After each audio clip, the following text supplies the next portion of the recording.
It's lovely to be with you all this morning. It's a joy to me. We have been praying for this program for a long time, and I consider it as a joy.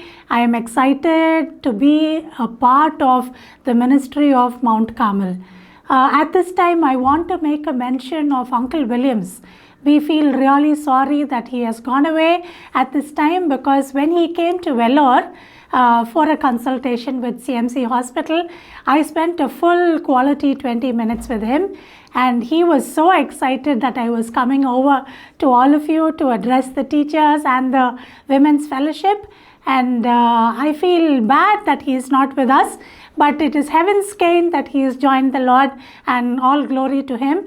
As we grieve and as we celebrate his life, I want to remember that God has really used him, and he has been an amazing tool, amazing weapon in the hands of God. I want to thank God for Uncle's life, and I want to assure Auntie Nina and the entire Mount Carmel community that God will continue to guide us, and that God will continue to give us the courage and the strength and the grace to go on and to move on in what God has in store for us. This morning, as we start the new academic year, as I am addressing the teachers of Mount Carmel School, I was praying for all of us what we need to receive from the hand of the Lord this morning. And one word that kept coming up to my mind was the word first things first. First things first. So I think God wants us to reprioritize our lives. We have been doing a lot of things. We have been busy with a lot of things. We have been achieving a lot of things. There is so much to do in this world, so much before us, and most of our plates are almost full. There is a mountain load of things for us to do. But at this time, God wants us to check our plates again. He wants us to reset our priority list again. And He wants us to know, my child, what are you doing? You're busy with so many things. But what is important? Start putting first things first. I'm just thinking, if, I have an example, a day-to-day example for us. We send our husband or our wife for shopping. Suddenly a guest comes home and he goes shopping, and send him with a list.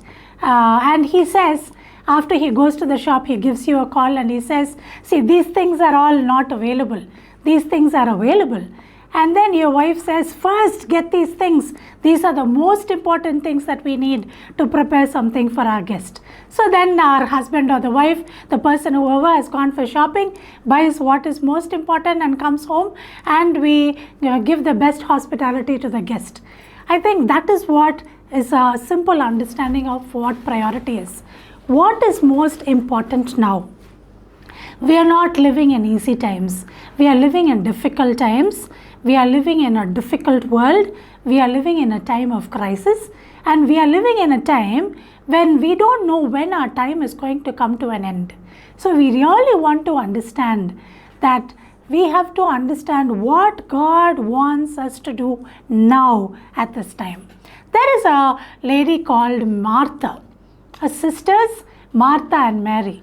Mary was sitting at God's feet, and she was listening to what the Lord was saying. She was enjoying quality time with Him.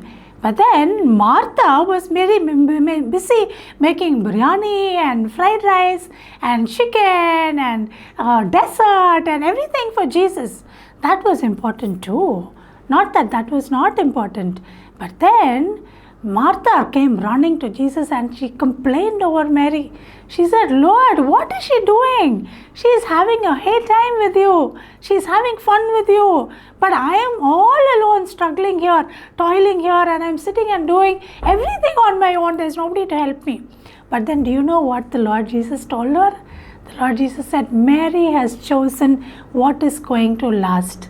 Mary has chosen what is most important. You are busy with so many things. My friends, my teachers who are listening to me this morning, We are busy with so many things. So many things need to be done. So as we sit and listen to this talk, why don't we just evaluate our lives? What are we doing with our lives? What are we doing with the time that is before us? What are we doing with the 24 hours that God has given us? Where is our family here on this list? Where is our ministry here on this list? Where is our work here on this list? Where is our personal life here on this list? Where is our personality development time here on this list? So I think this is a time when we have to just check where our priorities are. There was a king called Belshazzar. He was having a nice time of party with his friends and with his wives and with all his friends. He brought all the vessels from the temple of God and he was having wine and he was having a gale of a time. He was partying with his family and friends. And that is the time when a finger wrote on the wall. And he did not understand that. And that finger, whatever it wrote, nobody in that kingdom was able to translate it or interpret it for him. And his knees started knocking. That's what the Bible says. He was terrified. His knees started knocking because he was only able to see the finger. There was no person there. He was only able to see the finger. God talks to us like this. God talks to us in mysteries. God talks to us in ways that we do not understand. And here comes Daniel and he says, King, this is what these words mean. It means, I have weighed you on the scales and you have been found wanting. I have weighed you on the scales and you have been found wanting, which means we have been weighed on the scales and there are a lot of areas in our lives that we need to change. My friends, this word from me does not come to you with a discouraging note. It comes to you with an encouraging note. There is time before us for us to work. There are things that we need to change where God finds it wanting. And you know what? When this finger wrote, it wrote right opposite to the light, opposite to the lamp. So when God wants to tell us something, He does not want us to miss the message. He doesn't want us to miss the message. It is very, very clear that this morning He wants you to look back at your life. He wants me to look back at my life and ask, what have I been doing all these years? What have I been doing in the past academic year? Has there been anything very, very important that I have taken lightly? Lord, let me take my life seriously. Sometimes we get into a time of complacency. I have everything. My family is going perfect. My husband is an awesome man. My wife is a queen. And my children are super. They are all in their best behaviors. I have a wonderful car. I have a wonderful house. I have a secure job. Everything is all I have. But then you know what the Bible says? It warns us about this kind of a complacency. He wants us not, God does not want us to sit back, because the Bible says, if you say I have everything, we are wretched and poor and blind and naked. Because in the eyes of the Lord, this complacency is something that He does not relish. He does not cherish that, because the time when we are complacent, that is the time when we can lose our priorities. So my friends, I have chosen 7 beautiful places in the Bible which is spelled out beautifully where we need to reset our priorities. These 7 places show us how we need to place first things first. And the first place where I have seen this is, if you have your Bibles or if you have your notebooks, please write down and take notes, because sometimes you feel you understand when you listen to the webinar, but as you go home, it feels very blank and you may not remember anything at all. So let's not just appreciate the talk, but let's look into ourselves and ask the Lord to shine His searchlight on us and help us to be transparent before Him as we listen to this talk. Turn with me to Matthew chapter 23 and just browse through verses 23 to 30 onwards. It says, first clean the inside of the cup. First clean the inside of the cup. See, we all have maids at home. They all wash our vessels. Sometimes in a hurry, they just wash on the outside and don't give too much importance to the inside. Many times we complain to our mates that they don't do it well. Our life is a vessel in the hand of the Lord. God wants us to be clean on the inside and on the outside. See, on the outside, we take bath every day with a nice soap, nice smelling soap. We put on lipstick, we put on makeup, we wear good clothes, and we look beautiful on the outside. But on the inside, many of us are rotting. Many of us are dirty. There is so much of filth inside, so much of garbage inside of us. And we all bring in a lot of baggage which is unnecessary into our lives. So this morning, my friends, as we look inside, is there anything that is dirty inside? You know, sometimes we don't clean on the inside of the cup because nobody sees the inside. So this is what we call as hypocrisy. So there are two things that I want to highlight which happens on the inside which people don't see, but many times it spills out very filthily and people see that in our actions, people see that in our lifestyle, people see that in our behavior, and that is the word called attitudes.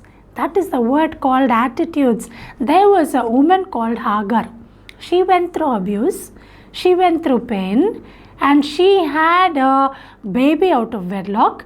She was betrayed. She was sent out of the house. So she was alone with her baby in the desert without a drop of water. But this is a time when she says, Lord, you are a God who sees me. You are a God who sees me. Many times we think nobody sees me on the inside. Nobody sees my attitude. But then God watches us. We are constantly under God's watch, my friends. Let that be our CCTV. Let God always be in us. We need to be conscious that God is watching us.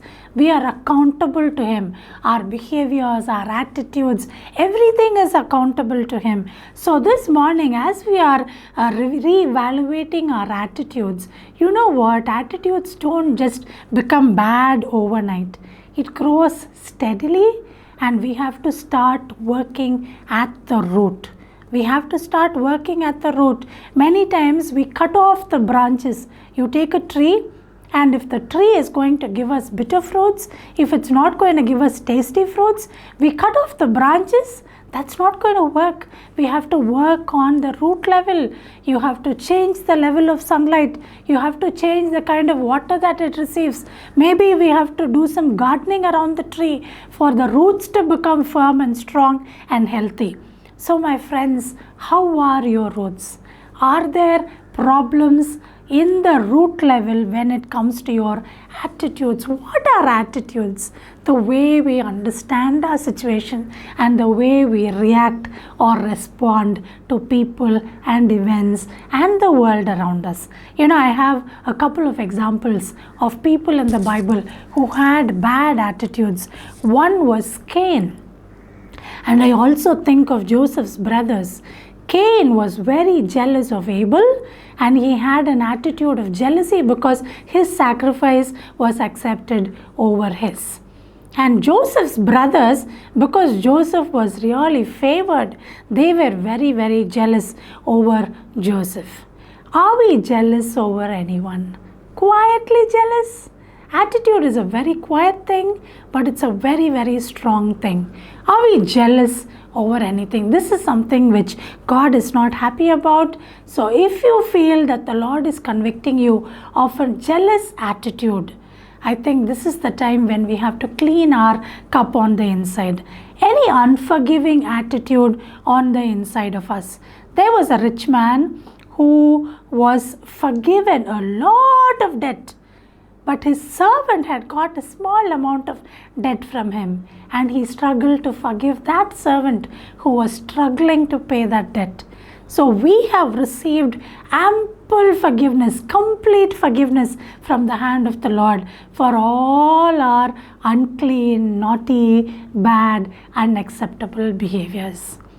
When God has been so gracious to us, when God has been so kind to us, when God has given us a long rope, and when He has forgiven us, and when He has thrown all our sins right behind His back where nobody can see, when He has thrown our sins below the ocean, as far as the east is from the west, and He has forgotten our sins, when God has been so generous with us.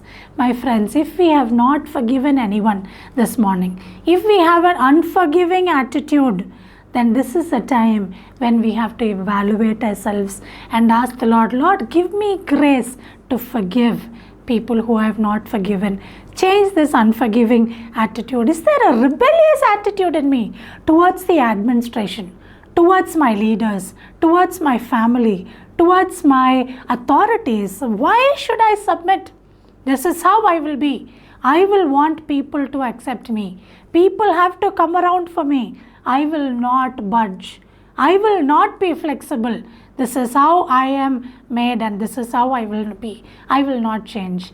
A kind of a rebellion. Rebellion is an instinct in human beings. It is an instinct in us, and it is something which we need to work on and we need to change. There was this guy called Absalom in the Bible. He was the son of David, and after a lot of counsel and after a lot of instruction and advice from people, he was just not willing to change his ways, and he had to die by hanging on a tree. And the hypocritical Pharisees, we also see that they were also rebellious. So my friends, let's start working at the roots. And I want to compare the attitudes that we have to a flat tire. All of us have cars. So if we have a flat tire, you just cannot move the car. So if our attitudes are not going to change, we are not going to move ahead with the Lord and in our spiritual walk with God. I have a beautiful example of a good attitude. That was the attitude of David. You know what? He had an empathetic attitude. Sympathy is when you feel sorry for somebody. Empathy is when you feel for somebody, when you feel with somebody, when you walk into their shoes. Now, you know what David says? My enemies, when they are ill, I take it as my own problem. I take it as my own issue. I take it as my own conflict. So then he says, I will sit without food. I will fast. I will mourn. I will cry. And I will pray for my enemies. And Saul was one person who was after David's life. He wanted to kill David. He wanted to finish him off. But then you know what? When David heard of the death of Saul, he mourned as if he had lost his own. But then a normal attitude is, my God, my enemy has died and I'm so happy that he is gone. Now I can be peaceful. That is not what David said. David said, this is my own. He is my own flesh. He was my king and I've lost him. And he mourned for several days. That's what the Bible says. You know what God's response was towards this kind of an attitude? It was an awesome attitude. And God says, I have found a man according to my own heart.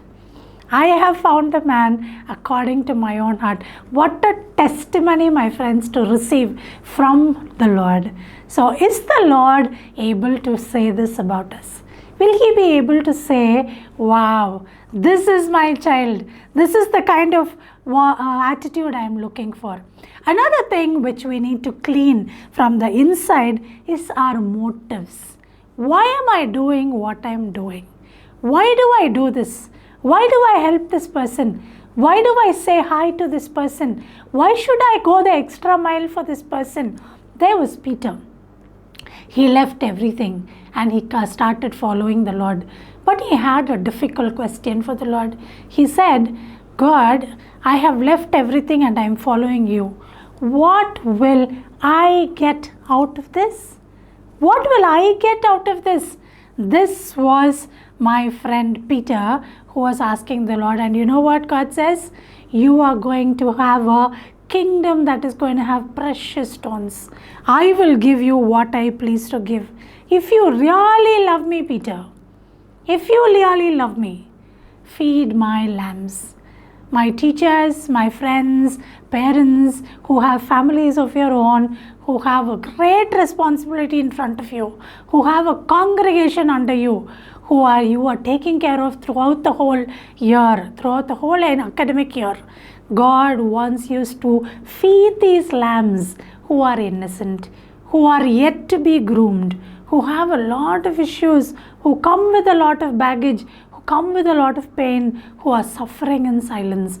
Every student, every child that is given in your hands and in your class, they are all going through some kind of a problem. It may be your own child or it may be somebody's child, but then these children are crying inside. They are suffering in silence. They are not able to share things outside. This is what the Lord tells you today. Feed my lambs. If you really love me, feed my lambs. What is feeding my lambs? Sit and talk to your children. Spend time with your children. And the joy that you receive when your children are released, when your children feel happy, that will satisfy our motives. Peter asked, what will you give me, Lord? What will I get?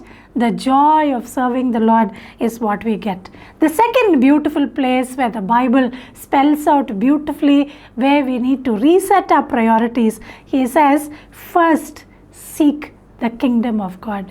Seek first the kingdom of God, and all these things will be added unto you. What is the kingdom of God? The sovereignty of God, seeking the things of God, seeking things of eternal values. We have a car, we have a house, we have a heavy bank balance, we have wonderful costly things at home. Those are all important. But God wants us to seek things which will not die, which will have eternal values. What we do for God alone is what we are going to carry with us when God calls us home. And then in 1 Corinthians chapter 15 verses 19 we see, if we are hoping and holding on to God only for the sake of health and wealth and money and the things of the world, we are the most pitiable of all men. God calls it as a shame. You come to me because you want something. You come to me because you want money. You come to me because you want health. You come to me because you want only this. Only things of earthly value.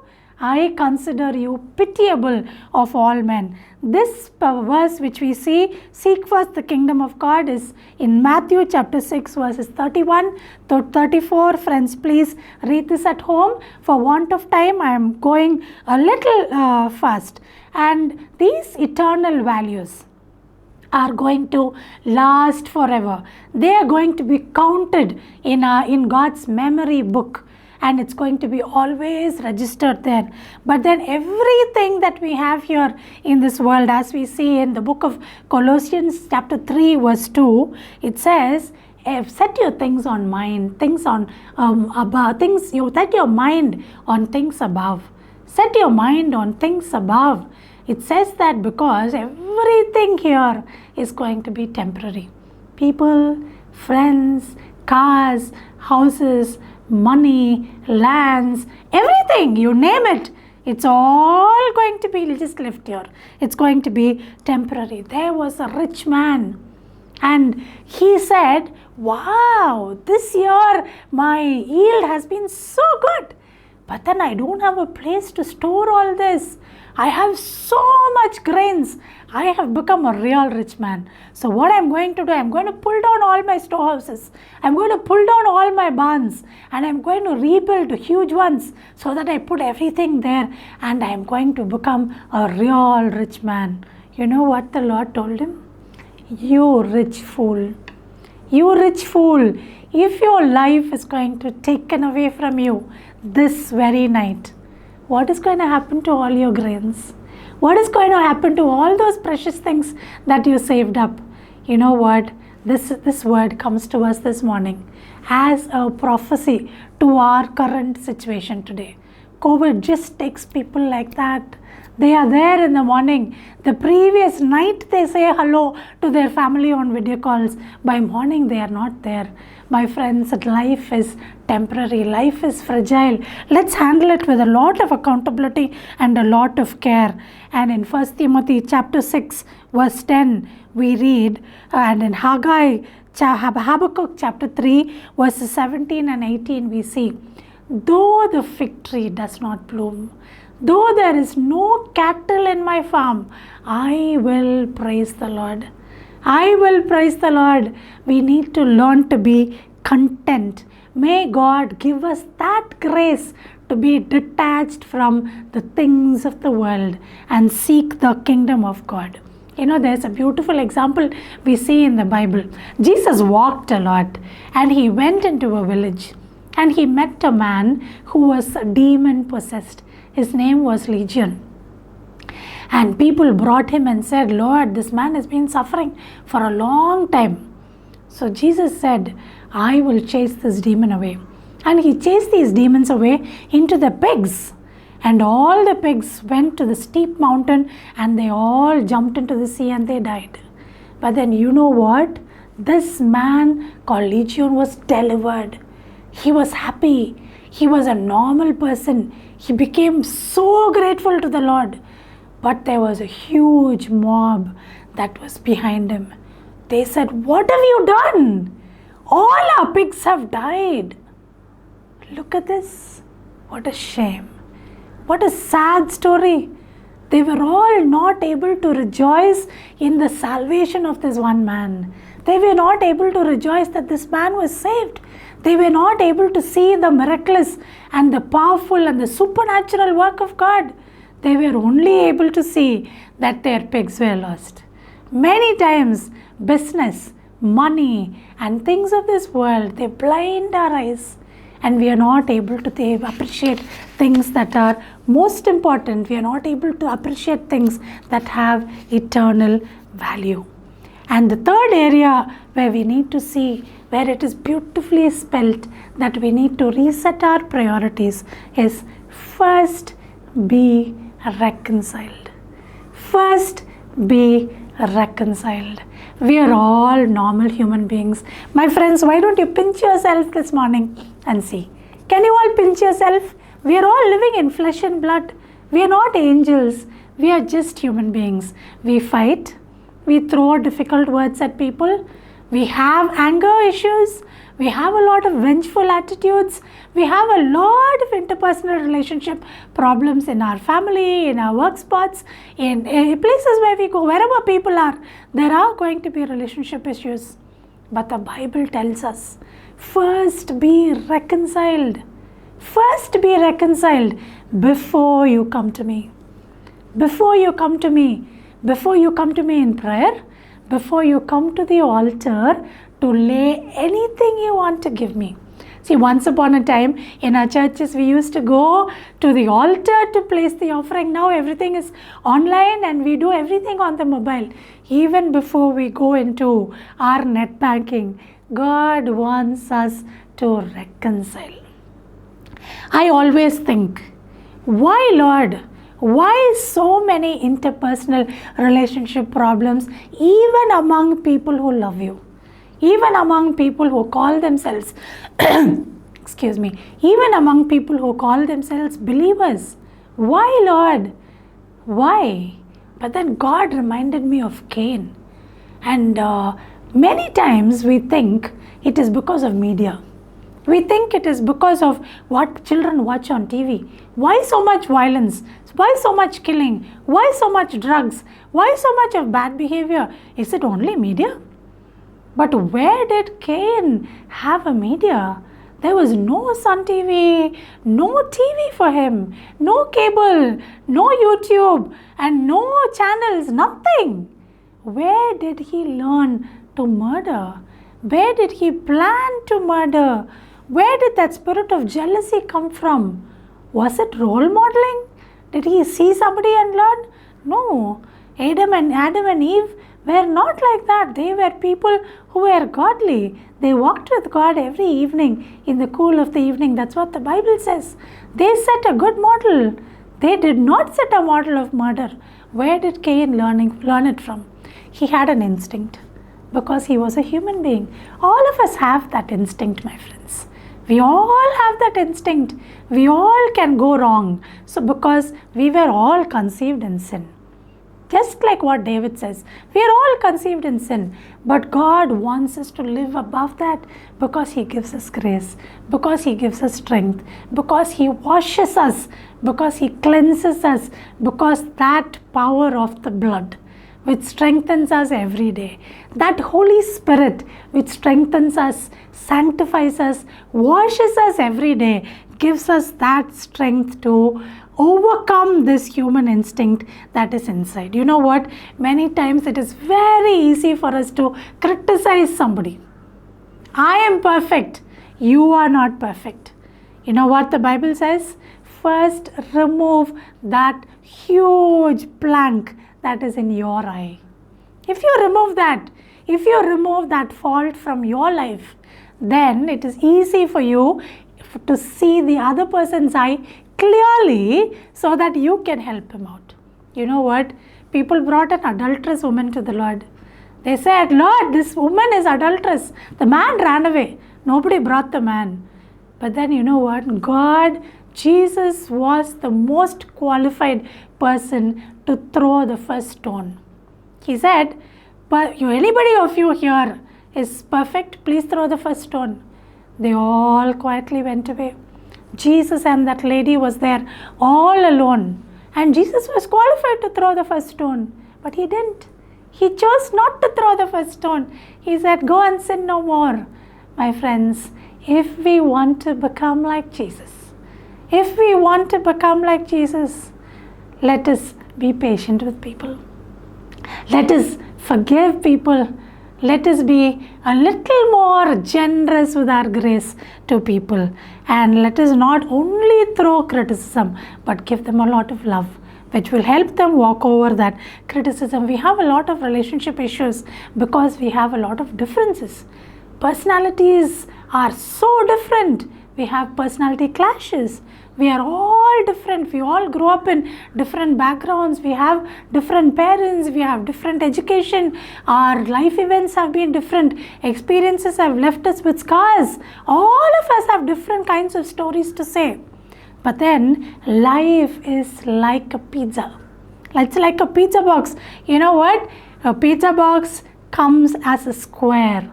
But then when you open it, it's a circle. But when you want to cut it and eat it, it comes in a triangle. And when you eat it, there's absolutely no shape. People are like that. They look like squares. You go a little closer to them, they look like a circle. But then when you want to have intimacy with them, it becomes a triangle. And when you want to have a real relationship with them, it's all a mess. Life is like that. Relationships are like that. But we need to learn from people. We need to learn to accept people, learn to appreciate the uniqueness of people, learn to take the best in people and predict the differences and learn to understand God has made everybody different. This difference is what I want to appreciate as something unique. And there was somebody called Zacchaeus. Zacchaeus was a very, very short man. But he was a strong man. He was an aggressive man. He was an arrogant man. There was so much in him that made people run away from him. But then you know what? When God came into his house, when Jesus came into his house, the Bible says Zacchaeus stood up. He wanted everybody to see. Zacchaeus stood up and said, today, if I have wronged anybody, I will give it to them twofold. I will give it to them twofold. Why did he have to stand up? He could have come to the ear of the Lord and said, Lord, I'm sorry. I will change. Please forgive me. Don't tell anybody. He could have said that. But he didn't say that. He stood up because he wanted everybody to see that Jesus had changed him. That Jesus had changed him. My friends, don't be fear of change. Don't worry about change. Don't be scared to change. Let people see our vulnerabilities. Let people see us. Let's be transparent before people, and don't be worrying about people laughing at us when we reconcile, when we change. This is what the Bible says as much as possible. We read this in Romans chapter 12 verses 18 to 21. As much as possible, be at peace with everybody. Go the extra mile. If somebody wants to do something to you, go the extra mile. And if you do this, the Lord will bless us for that. We all have something called, you did this to me today, I will do it to you tomorrow. Do you know who I am? I will show you who I am. This is what we feel. This is normal. This is human instinct. That is a vengeful spirit. This also spoils relationships. And when we go to bed in the night, we are not able to sleep in peace. This is how I should work at it tomorrow. She said this word to me. Why didn't I give her left and right yesterday? I should have told her like this. So this is what I'm going to tell her. We call that rumination. Our brain is working. Our brain is not at rest. Our brain wants to plan an emotional revenge, a verbal revenge. We want to take it out on people. God wants us. He says, my friends, you are not ready and you are not mature enough to handle something called revenge. That is why revenge is mine. Revenge is mine. Vengeance is mine. You be quiet. All that you do is give love. Give them a lot of love. Give them a lot of love. And I will fight for you. I will work in your place. That is what the Bible says. And when we leave this earth, we should not leave anybody unforgiven. Our slate has to be clean. See, many times because of these relationships, we have something called stress. Stress is a good word. Stress is also a bad word. I have this water bottle with me. This has just about half a liter of water. I carry this for a few minutes. It's not going to ache. My hand is not going to ache. I carry it for half an hour, a little bit of pain. I carry it for about 6 hours, a little more pain. I carry it overnight, I'm going to have a frozen shoulder. Why? Because I'm not willing to let down this bottle. So my friends, if we are going to hold on to anger, if we are going to hold on to unforgiveness, if we are going to hold on to something vengeful, it's going to cause a lot of stress in us. Why? Why are we hurting ourselves? It's not worth it, my friends. Just let go and let the Lord take over. God brings difficult people into our lives. That's what we read in Proverbs chapter 27 verse 17. He brings difficult people into our lives. We have a humorous God. We have a God who wants us to groom, who wants us to be shaped beautifully into His image. So He brings difficult people so that a difficult person like me will be groomed. Why? Iron sharpens iron. Iron sharpens iron. So if a difficult person like me has to be sharpened and become like him, I need another difficult person to come and rub my wrong sides, to rub all the rough edges so that I will become smooth. This is how God works in our lives. So my friends, this is about relationships. Think about it. First, be reconciled before you come to God. The fourth beautifully spelled area where we need to reset our priorities is the area of where we see in Romans chapter 3 verses 1 and 2. Romans chapter 3 verses 1 and 2. It says here, the oracles of God were first and chiefly given to you. The oracles of God were first and chiefly given to you. Now all of us have the Bibles in our hands. Now some of you listening to me may be Christians, some of you may be non-Christians, but you still have a lot of faith in the Lord Jesus Christ. Some of you are secret Christians, and most of us have online Bibles on our phones. My friends, if you are not able to read the Bible because your family is not supportive of it, please download any version you like, any simple version that you can understand onto your phones and read it. God wants us to fall in love with His word. And He says, because the word has been given to this generation, I will hold you accountable. I will hold you responsible. There are so many corners in our lives where we do not know what to do. We do not know what decision to make. Lord, I don't know how to handle this person. Lord, I don't know what to do in this situation. Lord, I don't know how to spend my money. Lord, I don't know how I'm going to reconcile with my own insecurities. Go back to the Bible. Go back to the Bible. Run to God and tell Him, Lord, I'm going to open your word today. I want you to speak to me through that powerful word, Lord. My friends, don't just use the Bible as a magic book. If you just open it when you want, it's not going to work like that. It's not going to work. I have a little story to tell you here. If you just open the Bible random, there was a person like that who did that. And it said, Judas hanged himself. And this person said, oh, this is not a nice verse. This is not how I'm going to read the Bible. So he closed the Bible and he opened it again. And it said, you go and do likewise. You know? And he said, no, this is not what I'm going to read. God is not speaking to me like this. So he closed the Bible, opened the Bible again at random. And it says, whatever you do, you go and do it quickly. You know, we cannot use the Bible like a magic book. You read the Bible systematically. It's a textbook for life. It's a textbook for life. It speaks to you. And God's word is so powerful that it can break the trees and cedars of Lebanon. It is full of life. God's word is full of life. You start reading it, my friends, and you will see how it changes your life. It changes your perspective. It changes the way you look at people.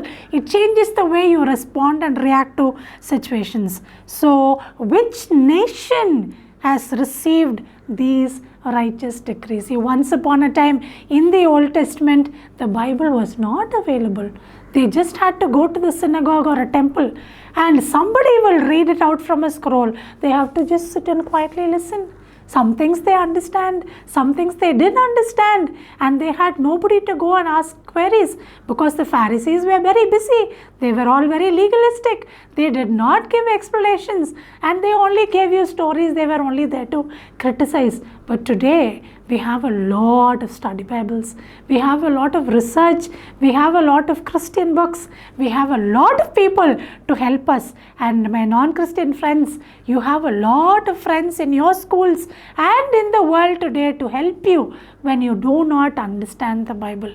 So please do start reading the Bible on a systematic way. Read the Bible every day. Feed your soul every day as you feed your body, and that is very important.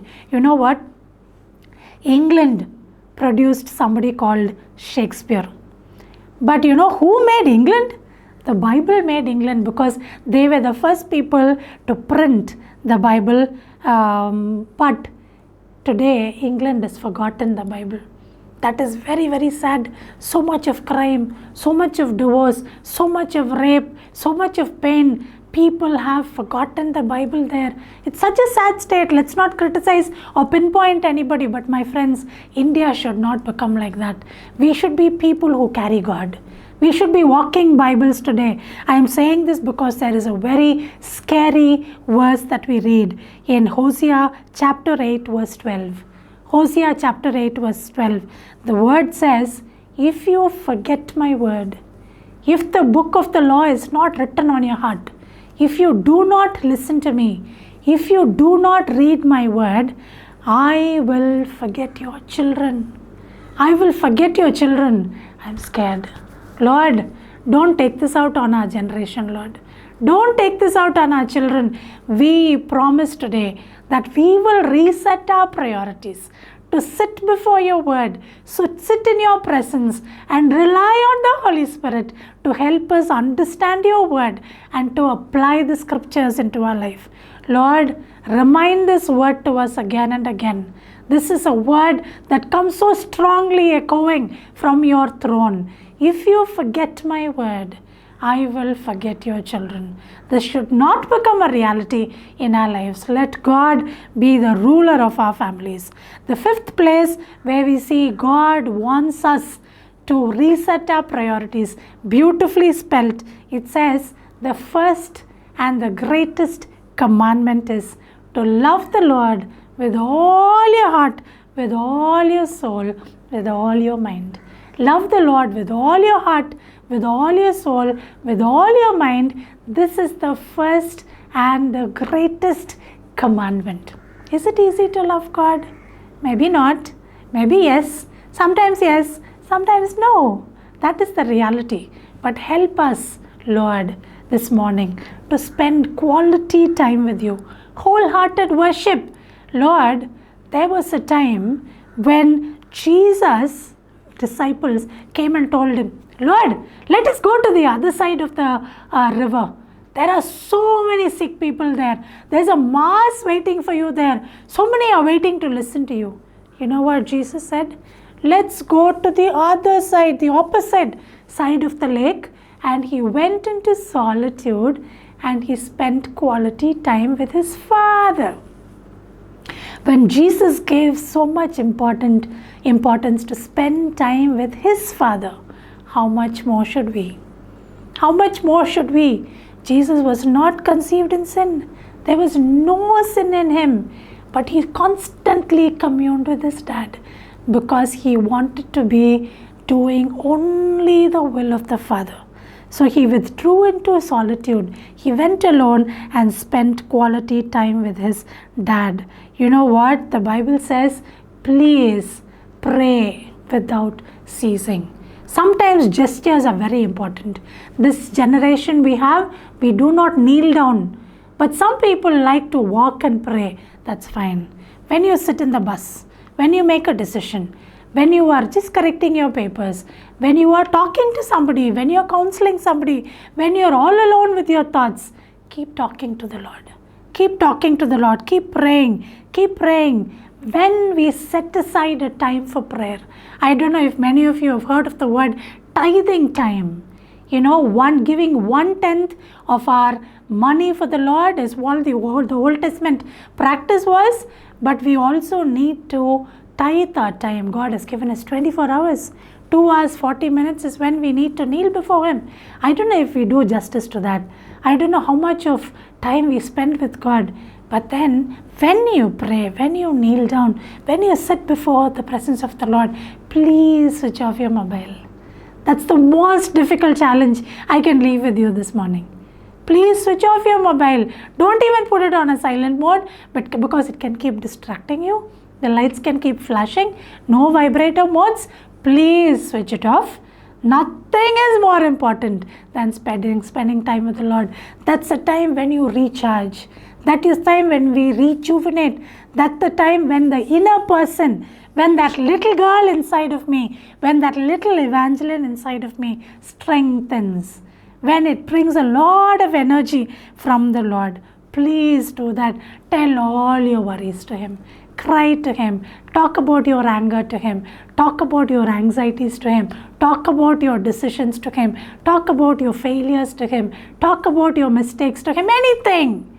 He is going to be your best confidant. Please talk to the Lord and build a relationship with the Lord. You know what? In Matthew 6, chapter 6, Jesus was there. He was just going to be crucified. A beautiful garden. A lovely scenario. It's called the Garden of Gethsemane. A very, very reverential place.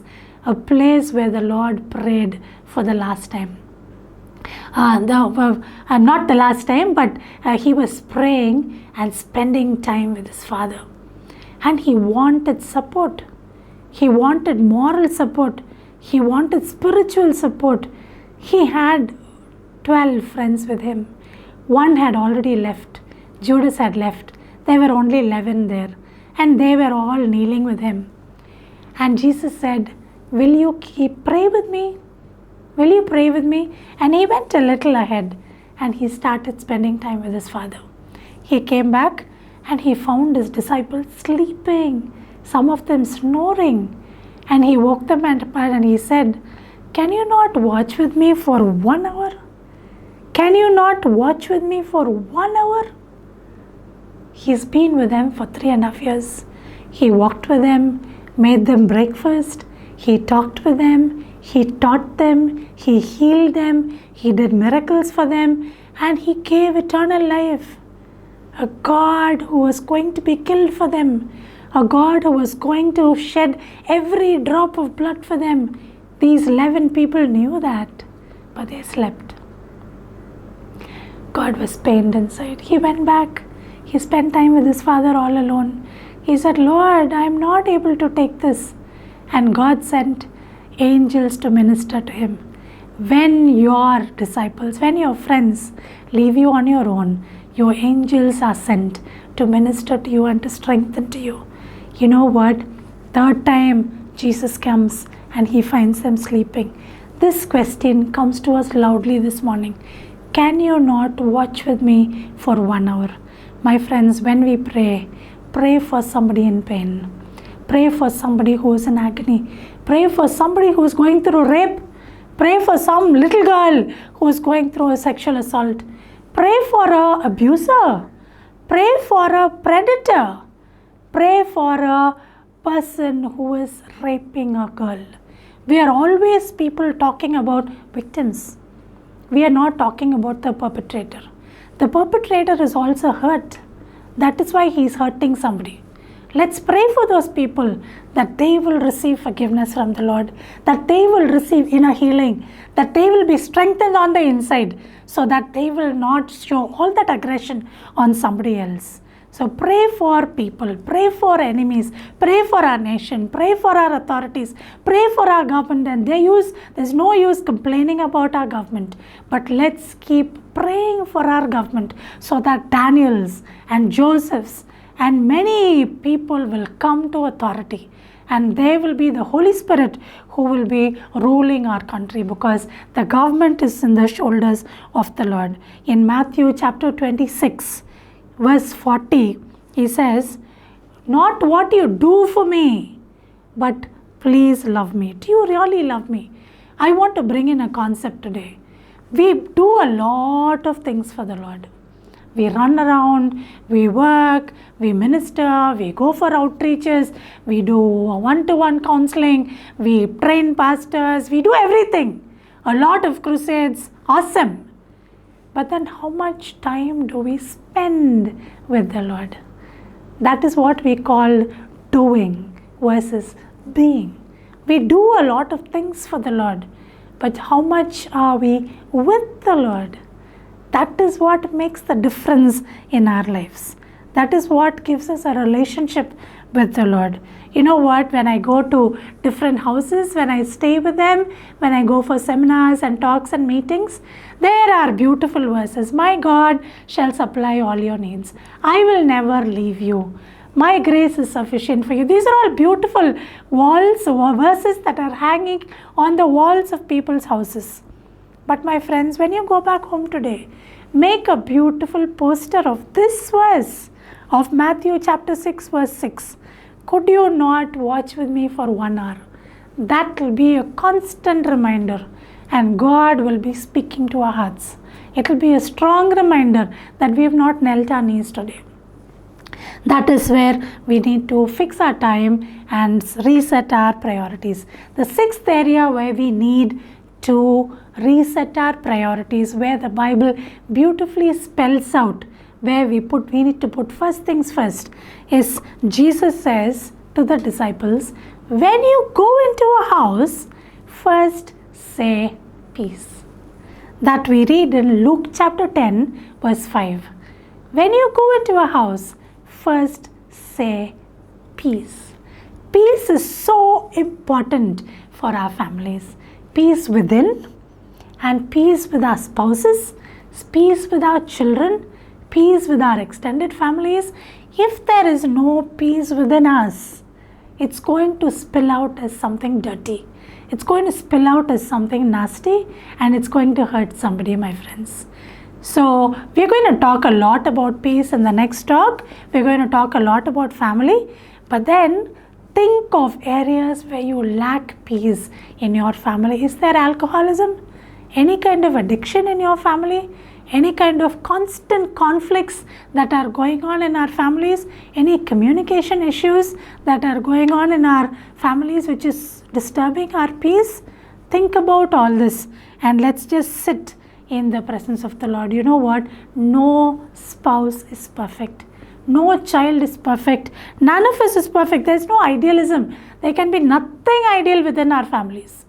But then sometimes we have to choose our battles. We have to choose our conflicts because peace is more important than proving ourselves. Sometimes we win an argument, but then we lose the person.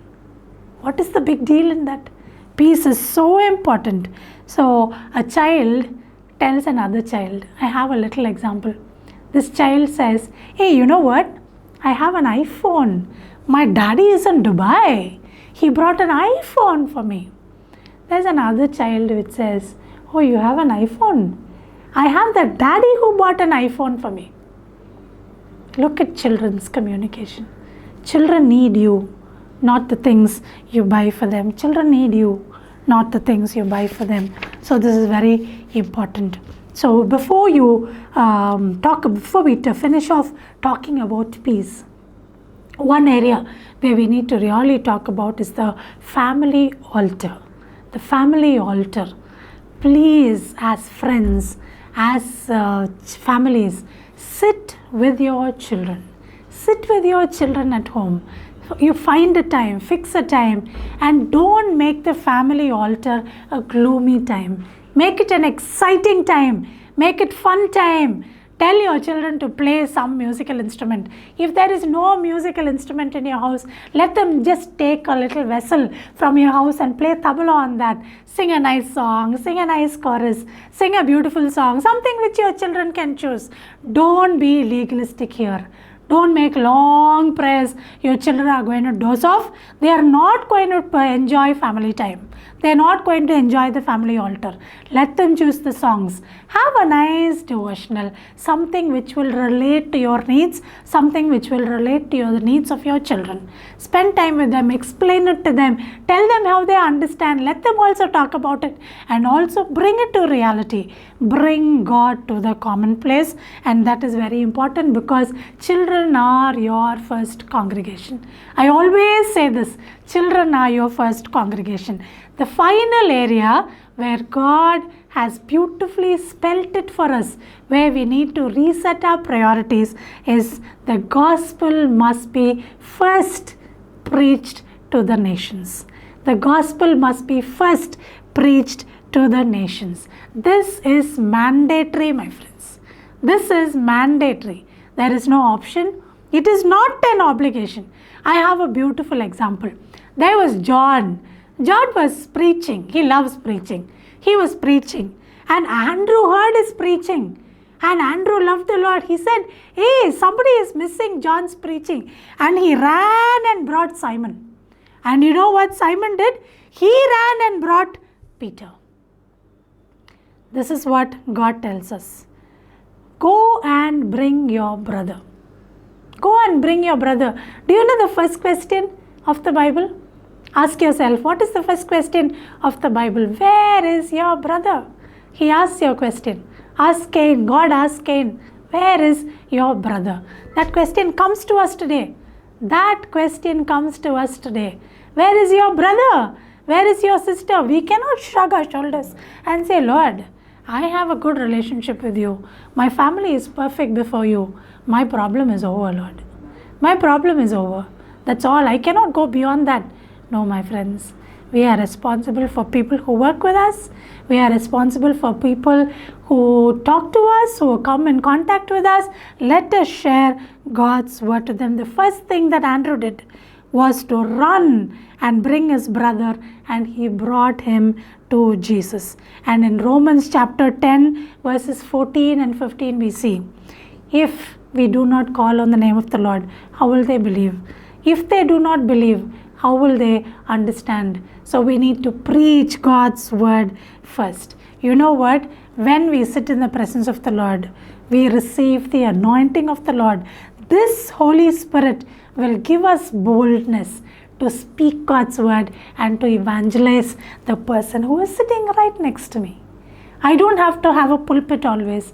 I don't have to write a book always. The person sitting right next to me. We don't even have to share the gospel in difficult terms. We can share what God has done to me in my life. God has done this to me. He has changed me. My friend, try Jesus. Try Jesus. Give them that concept with a smile. Give them Christ with a smile. You know what? To do this, we need boldness. And that anointing will give us boldness. This anointing which we receive from the Lord will help us change our priorities. The disciples, some of them were fishing. They knew their job so well. But then that night, there was no fish. They knew their job, but there was no fish. But then they came to an unknown job of evangelizing. And 3,000 were added to the church that day because the anointing was upon them. So stir up your gift. You have a lot of gifts. It may be baking. It may be cooking. You may be a good artist. You may be a good person who does a lot of embroidery.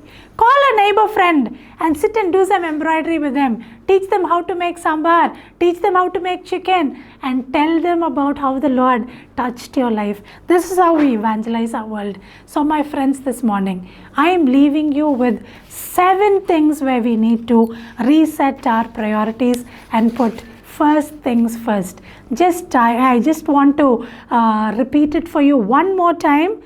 Clean yourself on the inside. First, clean the cup on the inside.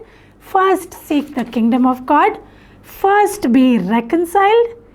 Firstly and chiefly, the oracles of God were given to you. The first and the greatest commandment is to love the Lord with all your heart, with all your soul, and with all your mind. When you enter into your house, first say peace, and the gospel must be first preached to the nations. My friends, look at yourself, change yourself. Let's change ourselves before we look at somebody today. So, shall we just finish with a word of prayer? Father God, we want to thank you this morning for speaking to us. Help us to reset our priorities and remove all the blocks, Lord, that may be in our minds, in our hearts, not allowing us to put first things first. So, Father, I pray that you will help us to remove all the roadblocks that are there. Let what is priority to you, let your priorities become my priorities this morning. In Jesus' name we pray. Amen.